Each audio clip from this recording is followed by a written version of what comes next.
দেশপ্রেমী। জহির রায়হানের বিষয়টা কি ছিল স্যার? দেখো, আমরা তো আর্মিতে চাকরি করতাম, তো বাইরে কি হচ্ছে, তবে কিছু জানতাম। স্বপন টপন এরা ছিল, সব ক্র্যাক পার্সন সবাই কিনা।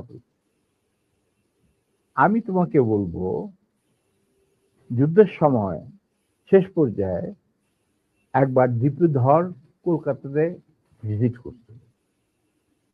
ভিজিট করার সময় as a foreign minister Khondaker Mushtaq তার অনারে একটা চা চক্রের বন্দোবস্ত করে 19 নম্বর থিয়েটার রোডে, মানে মুজিবনগর সরকারের পীঠস্থান।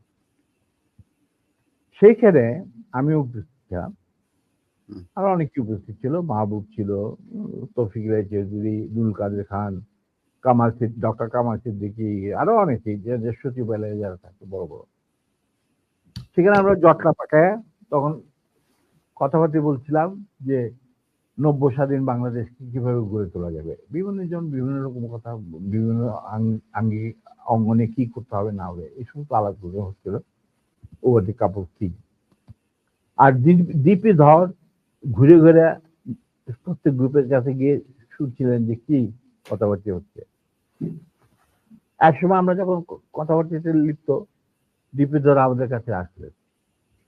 আসা তখন আমরা ডিসকাস করছি যে বাংলাদেশে ইকোনমি কিরকম হবে, ইকোনমি পলিসি কি হবে, কৃষি ক্ষেত্রে কি হবে, চিকিৎসা ক্ষেত্রে কি হবে, এই সমস্ত ব্যুরোক্রেসি কিভাবে রিবিল্ড করা হবে।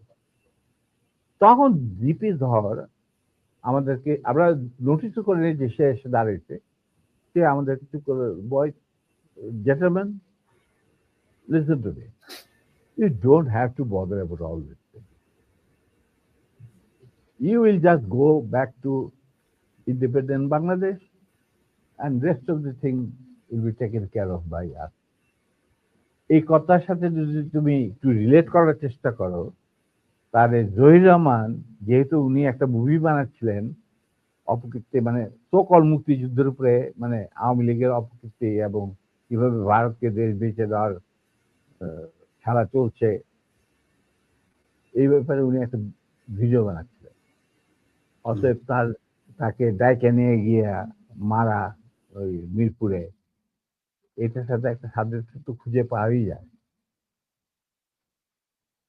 যদিও এটা প্রমাণিত নয়।